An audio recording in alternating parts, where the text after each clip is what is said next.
Después de hace un poco más de 2 meses que subimos el último video, nuevamente te doy la bienvenida a este tu canal, donde esta vez trataremos un tema especial, un tema delicado, al cual le hemos dado por título Catejón. Como el anterior tema tenía una causa, había algo que motivó la investigación, igual en este tema, y se refiere a un acontecimiento suscitado en Alemania con el Papa Benedicto XVI el 20 de marzo del 2013.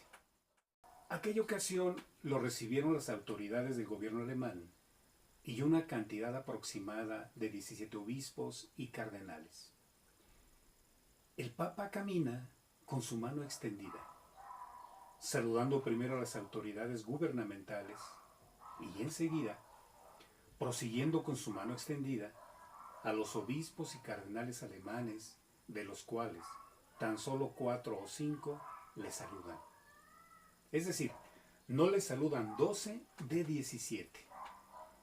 Si alguien me dijera que dicha actitud tiene una o varias razones, le pediría que guardara silencio porque no creo que haya al menos una. Dicha escena para mí es signo de una situación muy seria, muy preocupante, que está ocurriendo dentro de la Iglesia Católica. Este acontecimiento me motivó a investigar qué situación o situaciones se están viviendo dentro de esta institución, de tal manera que expliquen este tipo de comportamientos. A lo largo de la investigación, fui encontrando poco a poco ciertas fuentes que a fuerza de análisis las considero confiables. Teólogos, agrupaciones de católicos comprometidos y bien informados, y finalmente, filósofos famosos hablando sobre asuntos actuales de la Iglesia Católica. No obstante, he concentrado mi atención en 3 autores. El filósofo italiano Giorgio Agamben, con su libro titulado El misterio del mal, Benedicto XVI y el fin de los tiempos. También otro filósofo italiano llamado Massimo Cacciari, con su libro El poder que frena. Y por último, el teólogo y filósofo mexicano Alberto Villasana Munguía, con su libro Catejón, el que retrasa la manifestación pública del anticristo. Sus reflexiones filosóficas se han dirigido al campo de la literatura, de la lingüística, la estética, trabajos importantes de filosofía política y de biopolítica. Aún más, es un gran conocedor de la cultura medieval. De su amplia obra, me he interesado por 4 títulos: Altísima pobreza, El reino y la gloria, Pilato y Jesús y El misterio del mal. Es esta última obra donde centro mi atención, ya que es en ella donde hace uso del término catejón. No fue el título El misterio del mal lo que me movió a querer leer este libro, sino un segundo título debajo de este, donde dice Benedicto XVI y el fin de los tiempos. Por supuesto que enseguida me vino la pregunta: ¿por qué un filósofo de tal fama se interesa por cuestiones escatológicas? En el apartado del libro, titulado Advertencia, nos dice el por qué. Dice el filósofo que le interesa saber sobre el significado político del tema mesiánico del fin de los tiempos. El acontecimiento u ocasión para que Giorgio Agamben lleve a cabo esta investigación es la renuncia de Benedicto XVI a seguir al frente de la Iglesia Católica. Cree Agamben que esta decisión, tomada por el Papa, es un buen ejemplo que permite llevar a cabo un análisis de la situación política de las democracias en que vivimos. El filósofo le llama a la decisión del Papa Benedicto la gran renuncia, puesto que a su juicio esta decisión no es un acto de cobardía, de vileza, sino de todo lo contrario. Es más bien un acto de inteligencia y valor ejemplares. Hoy sabemos, por boca del mismo Papa Benedicto, que esta decisión fue producto de una abundante oración y reflexión. Es más, hay un acontecimiento previo que confirma que la decisión fue tomada con toda madurez y mesura. El acontecimiento consiste en que el 1 de julio del 2009, el Papa Benedicto había depositado sobre la tumba del Papa Celestino V, en Sulmona, el palio que recibiera en el momento de su investidura como prueba de que la decisión había sido meditada. Hoy se sabe bien que el Papa Celestino V también abdicó al papado, dando la misma razón que Benedicto XVI, la debilidad del cuerpo. También hoy se sabe que este Papa italiano, cuyo nombre era Godofredo Castiglione, renunció más bien al papado porque se dio cuenta que podía ser instrumento de los poderosos, o bien por su desprecio por los fraudes y simonías de la corte. Es entonces similar el proceder de Benedicto XVI. ¿Y en qué sentido es tan loable la decisión de renuncia de Benedicto XVI, según el filósofo Agamben? Respuesta: en que tal decisión pone en evidencia una situación grave dentro de la Iglesia Católica. ¿Cuál es? La ausencia del poder espiritual o legítimo y más bien la prevalencia del poder temporal o mundano o legal, ni más ni menos. Es decir, que la cúpula que dirige la Iglesia no se mueve en términos de la voluntad de Dios, sino bajo decisiones estrictas de hombres, exclusivamente humanas, bajo la voluntad del enemigo de Dios. Dice el filósofo que algo análogo le ocurre a las sociedades occidentales, por lo cual se encuentran en una crisis profunda y grave, que han perdido toda conciencia de los principios esenciales de nuestra tradición ético-política, el principio de la legalidad y el principio de la legitimidad. Citemos a Agamben. Dice: una crisis que golpea la legitimidad no puede resolverse exclusivamente en el plano del derecho. Sigue diciendo el filósofo: el intento de la modernidad de hacer coincidir legalidad y legitimidad, buscando asegurar por el derecho positivo la legitimidad de un poder, es, como resulta, del indetenible proceso de decadencia en el que han entrado nuestras instituciones democráticas, absolutamente insuficiente.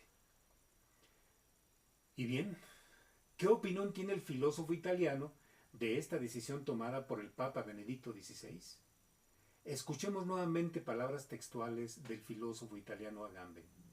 Dice el filósofo: este hombre, que era jefe de la institución que ostenta el más antiguo y pregnante título de legitimidad, con su gesto viene a poner en cuestión el sentido mismo de este título. Frente a una curia olvidada por completo de su propia legitimidad, sigue obstinadamente las razones de la economía y el poder temporal. Benedicto XVI eligió usar solo el poder espiritual de la única manera que halló posible, es decir, renunciando al ejercicio del vicariato de Cristo. De esta forma, la Iglesia misma ha sido puesta en cuestión desde sus raíces. Sigue comentando el filósofo italiano que hay una cuestión más que nos permite comprender con mayor profundidad la decisión de Benedicto XVI, y tiene que ver con cómo concibe a la propia Iglesia Católica el mismo Papa Benedicto. Para esto, Agamben se remite a un ensayo publicado en 1956 por Benedicto, cuando tenía aproximadamente 30 años, sobre un gran teólogo del siglo IV llamado Ticonio. Este teólogo consideraba que la Iglesia tiene dos lados, su lado diestro y su lado siniestro, o bien, uno bendito y el otro culpable. Ambos lados, pues, conforman una sola Iglesia. Ella contiene, dice el antes Ratzinger, el pecado y la gracia. A lo largo de la historia, la Iglesia Católica ha contenido una iglesia de los justos y una iglesia de los malvados, habitando bajo un mismo techo. Contiene a seres que sirven a Satanás y a seres que sirven a Cristo, los fieles de Cristo. Ticonio, tanto como Benedicto, consideran que hay un pasaje bíblico que nos refiere con claridad el momento en que se dará esta separación de los seguidores verdaderos de Cristo y los servidores de Satanás. Ese escrito está en el Nuevo Testamento y es la segunda carta a los tesalonicenses. Hagamos la lectura textual de esta cita. Dice así: os rogamos, hermanos, en cuanto a la venida de nuestro Señor Jesucristo y de nuestra reunión con Él, que no os dejéis turbar en vuestra mente ni asustar por inspiraciones o discursos, ni por una carta que se pretende enviada por mí, como si el día del Señor fuese inminente. Nadie os engañe de ninguna manera, porque no vendrá si antes no viene la apostasía. Y no se revela el nombre de la anomia, el hijo de la destrucción, aquel que se opone y se levanta sobre todo ser que se llama Dios o que es objeto de culto, hasta sentarse en el templo de Dios, mostrándose como Dios. ¿No os acordáis de que cuando aún yo estaba entre vosotros os decía estas cosas? Ahora vosotros sabéis lo que retiene. Tocatecon, y a su tiempo será revelado. El misterio de la anomia ya está en acto. Solo aquel que retiene hasta que no sea quitado de en medio, y entonces el impío será revelado. Anomos, literalmente sin ley, al cual el Señor Jesús eliminará con su aliento y lo volverá inoperante con el aparecer de su venida. Aquel cuya venida es según el ser en acto de Satanás, en toda potencia y signos y falsos prodigios, y con todos los engaños de la injusticia para aquellos que se pierden, porque no han acogido el amor de la verdad para su salvación. En este pasaje bíblico aparecen 4 ideas, en estrecha relación: catejon, parusía, anomia, apostasía y fin de los últimos tiempos. ¿Cuándo estaremos hablando del fin de los últimos tiempos? Cuando se esté viviendo una situación de apostasía, de una manera cada vez más abierta o cínica, es decir, una franca oposición a la doctrina católica como se ha conservado en esencia durante 2 milenios. Pero esta situación de apostasía no se manifiesta completamente porque haya algo o alguien, catejón, que la retiene. Y esta misma situación impide que el anticristo se manifieste en plenitud. Al anticristo también se le da el nombre o el calificativo de el impío, el anomos, o sea, el hombre sin ley, el hijo de la perdición, el adversario. A lo largo de la historia, al catejón se le ha identificado con varias cuestiones como el Imperio Romano, la Iglesia Romana. Para el famoso jurista católico Carl Schmitt era un concepto o categoría política. Para Agamben, la renuncia de Benedicto XVI genera la clara distinción entre la Iglesia de Cristo y la Iglesia del Anticristo. Y a su vez, la misma Iglesia está reteniendo la manifestación plena del Anticristo. Este es el papel de catejón de la misma Iglesia. A la vez, está retrasando la parusía, es decir, la segunda venida de Cristo. Todo esto nos permite comprender que se está viviendo un estado de apostasía cada vez más claro y profundo, y permite saber también quiénes representan a ambas iglesias. De acuerdo al tipo de acciones, pensamientos y cambios, a favor o en contra de la Biblia, de la tradición de la Iglesia y del magisterio de la Iglesia y de la doctrina de la Iglesia Católica. Sin duda, está muy en su lugar preguntarnos: ¿por qué, si es ya insoportable la situación de maldad y perversión en el mundo, el catejón no deja de retener y permitir por tanto que se manifieste en plenitud el anticristo, para que el Señor Jesús haga su segunda venida y lo elimine con su aliento? La respuesta que se lee y escucha con más frecuencia es que el tiempo de retención es un tiempo de oportunidad, de arrepentimiento de más seres humanos, y así que esta mayor cantidad de seres humanos obtengan su salvación. Una vez que hemos escuchado la comprensión que del tema tiene el filósofo italiano Giorgio Agamben, conviene que ampliemos esta comprensión sobre este tema recurriendo ahora al teólogo y filósofo católico mexicano Alberto Villasana Munguía, especialista en cuestiones de escatología desde hace ya algunos años. Vamos a ver algunos datos sobre él. El doctor Villasana es escritor y analista de escenarios políticos, económicos y religiosos internacionales. Estudió teología en la Universidad Gregoriana de Roma, filosofía en la Universidad Angelicum de Roma, humanidades clásicas en el Centro de Estudios Superior de Salamanca, España, comunicación internacional en el ITAM, México, y viene especializándose en escatología desde 1995. Actualmente es consejero académico del Instituto Internacional de Derechos Humanos. Es miembro directivo del Club de Periodistas de México. Es presidente de la Asociación Civil Vida por Nacer. Ha recibido en 3 ocasiones el Premio Nacional de Periodismo en la categoría de Investigaciones de Fondo, en el 2002, en el 2004 y en el 2009. En diciembre de 2017 estuvo como invitado especial en un extraordinario canal colombiano llamado Teleamiga y en uno de sus programas estelares llamado Un Café con Galata. Allí habló con mucha claridad y conocimiento de la grave situación que está viviendo la Iglesia Católica bajo la guía del Papa Francisco y sobre asuntos de biopolítica y escatología.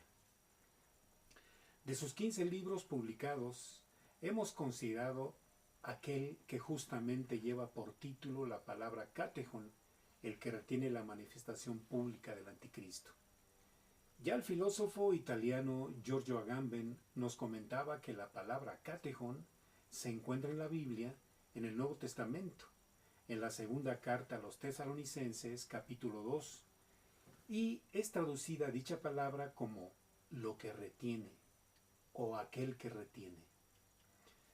Desde que se ha contado con esta carta a lo largo de la historia, ha sido complicado saber con precisión a qué se refiere dicha palabra. Por ejemplo, el sacerdote y gran filósofo de los inicios de la Edad Media, San Agustín de Hipona, identificaba al catechon con el Imperio Romano cristianizado, que por su influencia impedía que se manifestase amplia y plenamente la iniquidad. Sin embargo, para San Victorino, el catechon era la misma iglesia, pues su presencia era un obstáculo para la manifestación plena del anticristo. Para el jurista católico Carl Schmitt, catechon era una categoría política, en cuanto que catechon tiene una fuerte significación de anomos, del hombre sin ley, y en tanto que al anticristo le corresponde la idea de anomos, de hombre sin ley. El doctor Villasana considera que catechon se refiere necesariamente a una persona, pero persona del género masculino. Antaño, quienes identificaron a catechon con una persona, la relacionaron con Calígula, con Nerón, con Tito o con Claudio. Ya en nuestros tiempos, modernos teólogos como Trilling o Kuhlman creen que se refiere al Espíritu Santo. Alberto Villasana da sus razones por las cuales no es correcto identificar a catechon con nada de todo lo dicho. Dice Villasana que si bien San Pablo no da suficiente información para precisar a qué persona se refiere catechon, sin embargo, dice el teólogo, haciendo un análisis o reflexión más detenida y profunda del pasaje de Segunda de Tesalonicenses, dice que encontramos al menos 2 indicaciones que nos permiten identificar a catechon. La primera indicación se refiere a que catechon, al retrasar o detener la manifestación pública del anticristo, se trata de alguien necesariamente contemporáneo y con alguna relación directa al impío, por lo que no puede tratarse de un personaje lejano en la historia. La segunda indicación se refiere a esa relación entre Catejón y el impío o anticristo. Se da en el ámbito de lo espiritual, ya que la manifestación del impío va ligada a la apostasía, es decir, a la negación o abandono de la verdadera religión. Esto quiere decir que Catejón o retenedor es un líder religioso, pastor o místico, cuyo desempeño impide que la doctrina apóstata se manifieste en toda su amplitud. Ahora bien, la cita dice que al quitar de en medio a Catejón, el impío se manifiesta en plenitud. Pues bien, ese quitarlo de en medio no significa necesariamente la muerte de Catejón. Puede ser simplemente que se ha retirado, que se ha separado del cargo que ocupa y bajo el cual está impidiendo la manifestación plena del anticristo. El doctor Villasana se pregunta si esto expuesto por San Pablo en Segunda de Tesalonicenses guarda una estrecha relación con la experiencia que tuvo el Papa Pío X y otros místicos católicos, los cuales hablan de una persecución violenta que le espera a un papa y de que un antipapa tome en ese momento el lugar físico de su sede. El Papa Pío X llegó a expresar en su momento su experiencia. Expresó el Papa Pío X: he tenido una visión terrible. No sé si seré yo o uno de mis sucesores, pero vi a un papa huyendo de Roma entre los cadáveres de sus hermanos. Él se refugiará incógnito en alguna parte y después de breve tiempo morirá una muerte cruel. Comenta el teólogo Villasana que el contenido de esta revelación es de una enorme coincidencia con lo dicho por la Virgen a los 3 niños en Fátima en 1917. También afirma el periodista que esta información es solo una de las 2 partes del contenido del tercer secreto de Fátima y que hay una negativa muy firme del Vaticano de no revelar esa segunda parte o incluso ha negado la existencia de esa segunda parte. Sin embargo, sigue diciendo el doctor Villasana que existieron al menos 3 testigos confiables que dieron fe de la existencia de la segunda parte y su contenido. Ellos son el cardenal Ottaviani, Monseñor Capovilla, que fue secretario particular del Papa Juan XXIII, y el sacerdote mexicano Agustín Fuentes, que postuló la causa de beatificación de los niños Francisco y Jacinta. Es más, dice Villasana, actualmente hay una información relacionada con este tema puesta en obras de investigación relacionadas, llevadas a cabo por gente muy confiable como los grandes vaticanistas Marco Tosatti, Antonio Socchi y la señora Andrea Tornielli. Sus obras han sido publicadas en el lapso de tiempo del 2000 al 2007. Pero, bueno, ¿cuál es ese mensaje faltante que no se ha publicado y que se ha negado su existencia o que se ha hecho todo lo posible porque no se haga público?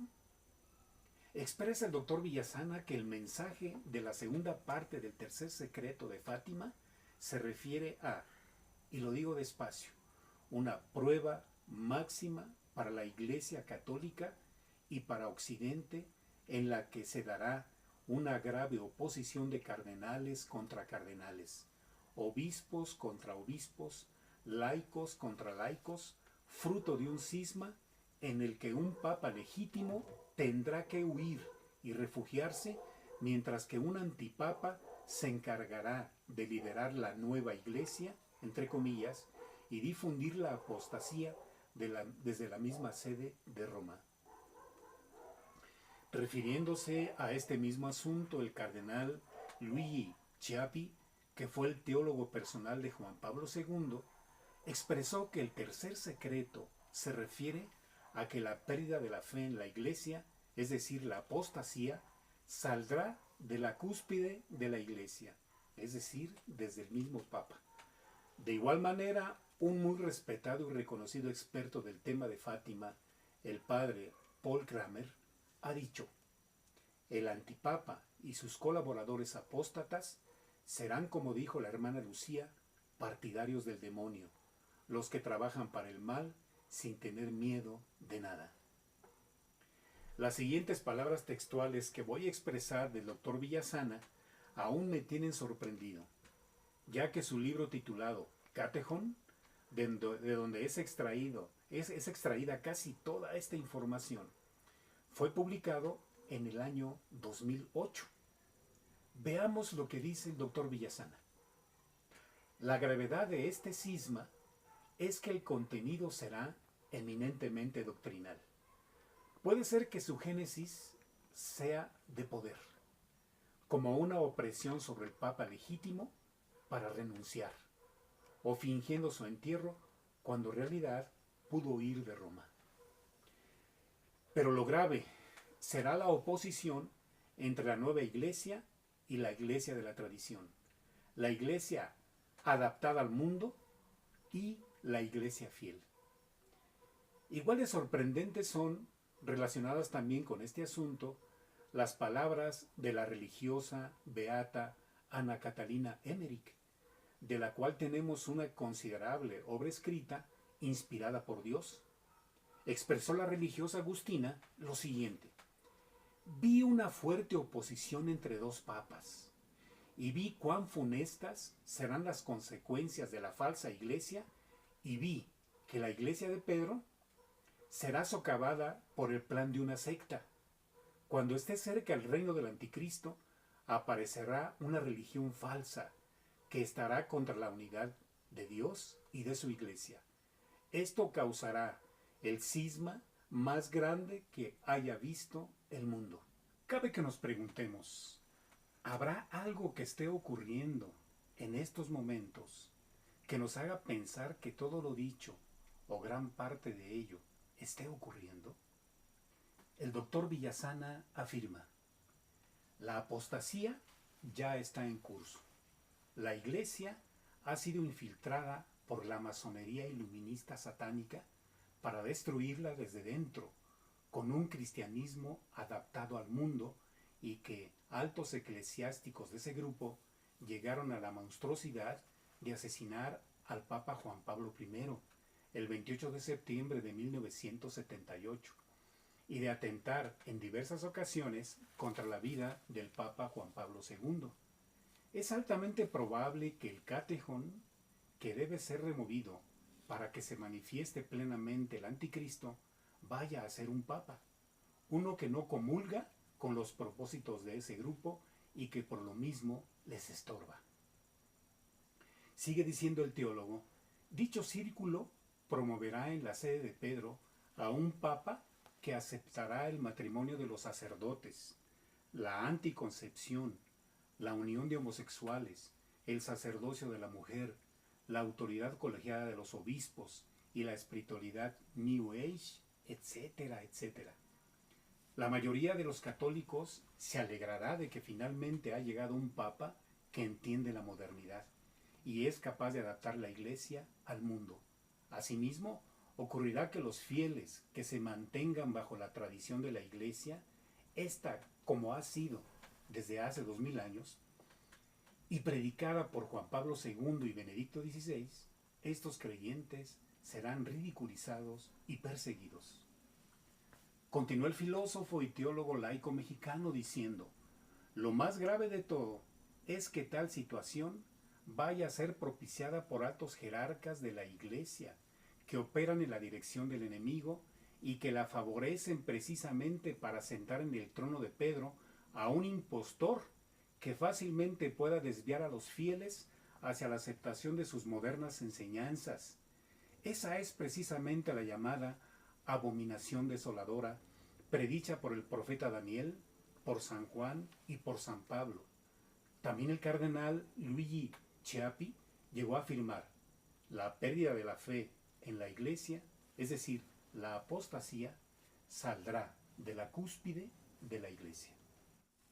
Después de que hemos escuchado el punto de vista del filósofo italiano Giorgio Agamben y el punto de vista del teólogo mexicano Villasana, conviene pues preguntarse cuál es mi punto de vista al respecto de toda esta información, de toda esta investigación de ambos filósofos y teólogo, uno de ellos.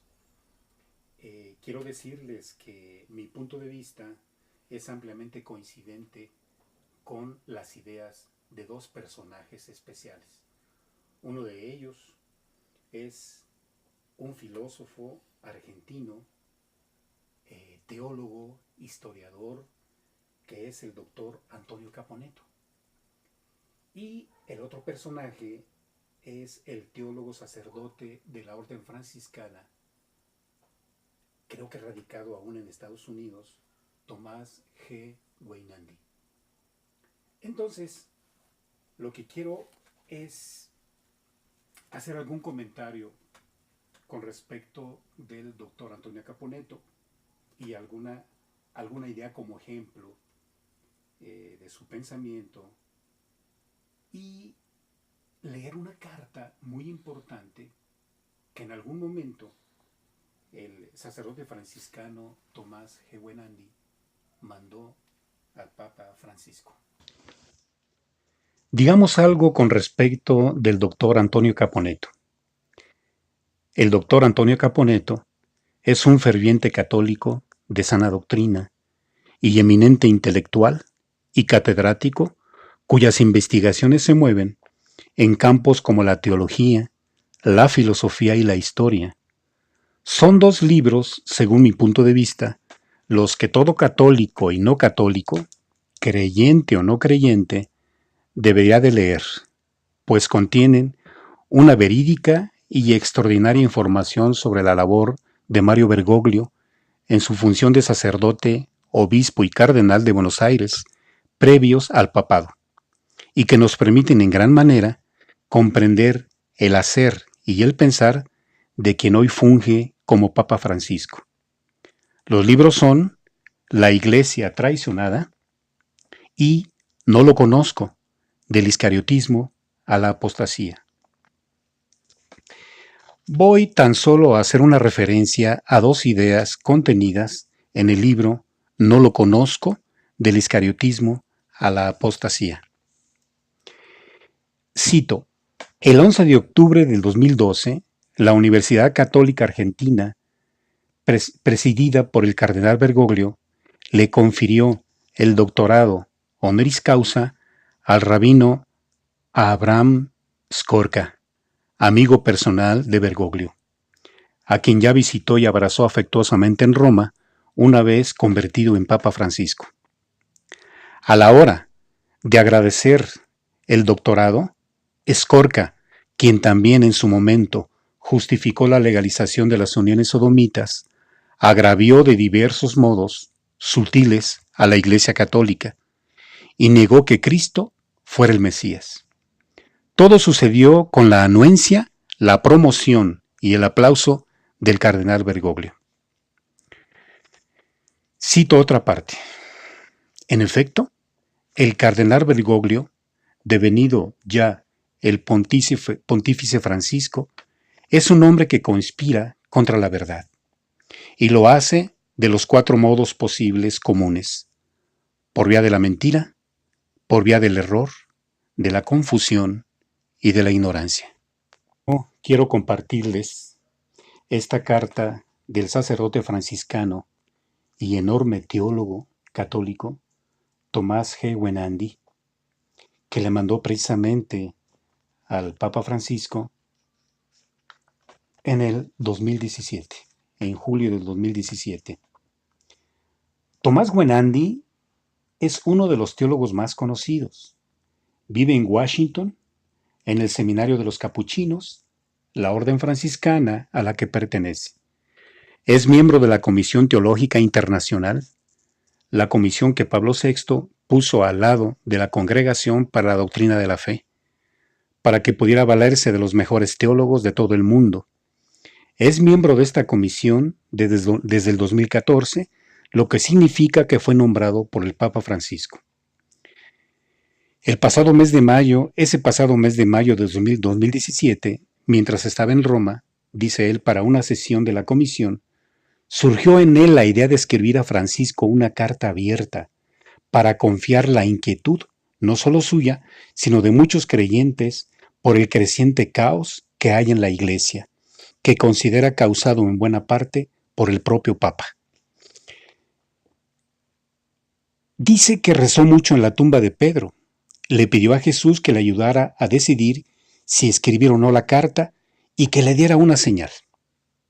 Y ocurre que ésta llegó, el día después, idéntica a la que había invocado en la oración y que ahora relata así.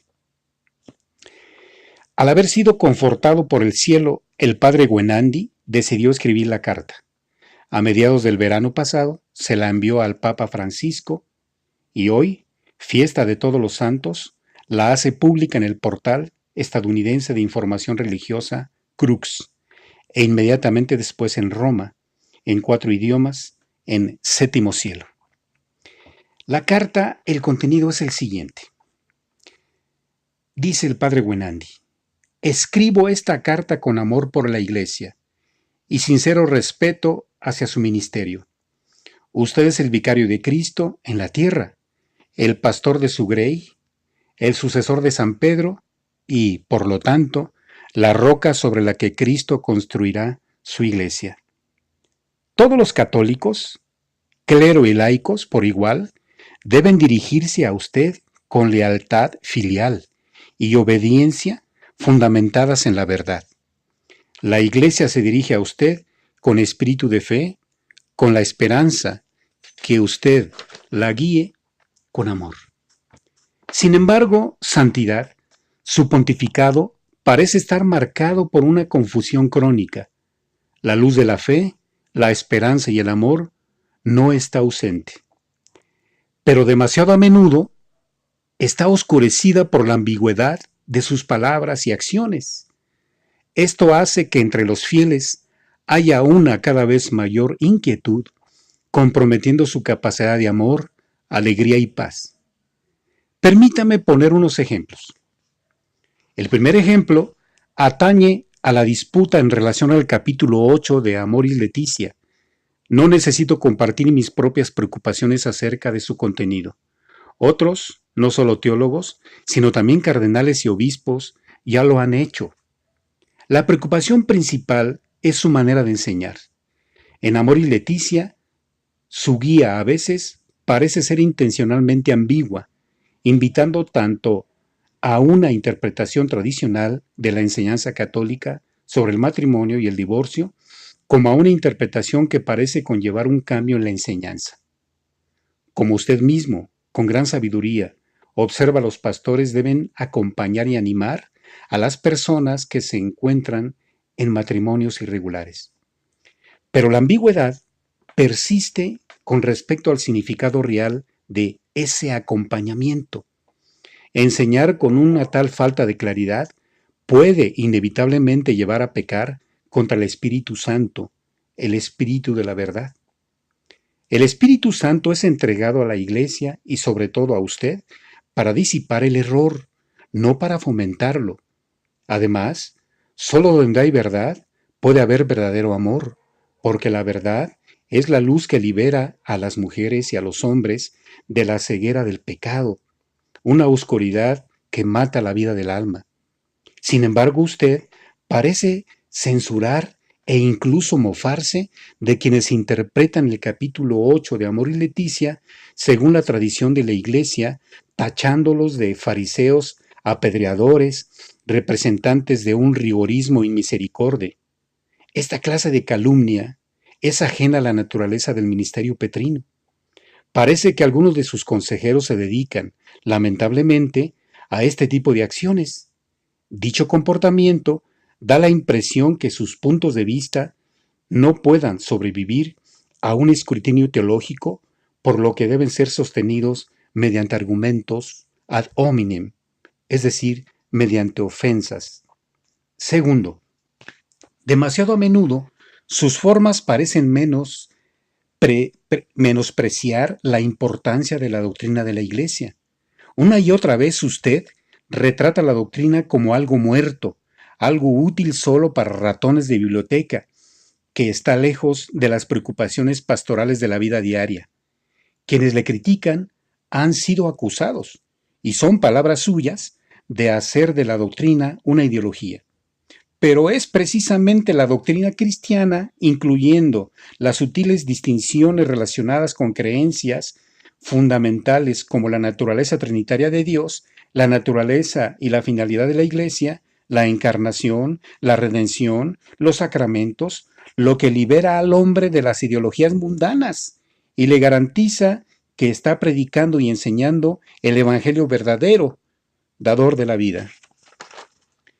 Quienes infravaloran la doctrina de la Iglesia se separan de Jesús, autor de la verdad, y lo único que les queda entonces es una ideología que se conforma al mundo del pecado y de la muerte.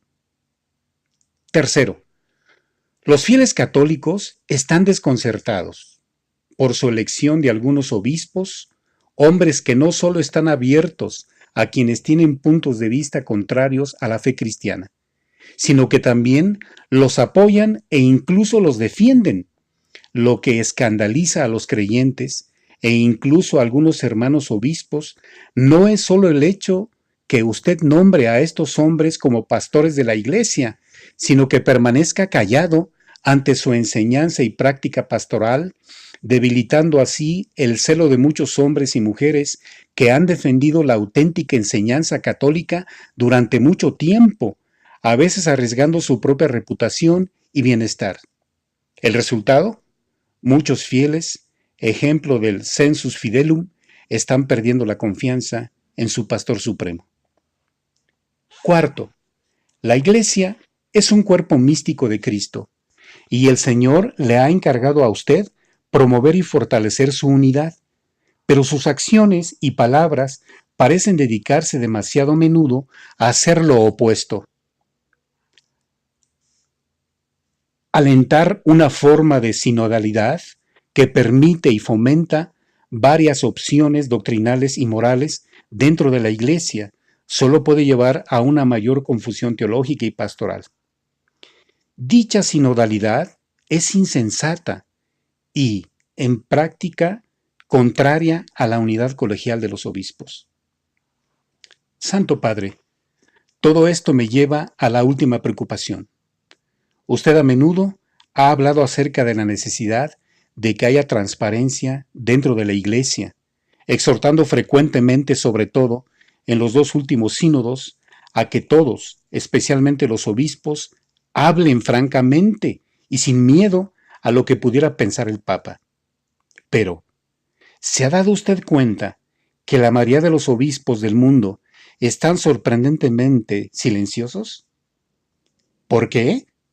Los obispos aprenden rápido, y lo que muchos han aprendido de su pontificado es que usted no está abierto a las críticas, sino que le molesta ser objeto de ellas. Muchos obispos están silenciosos porque desean serle leales y por consiguiente no expresan, por lo menos públicamente. Otra cuestión es si lo hacen privadamente, la preocupación que les causa su pontificado. Muchos temen que si hablan francamente serán marginados o algo peor. A menudo me he preguntado, ¿por qué Jesús deja que todo esto ocurra?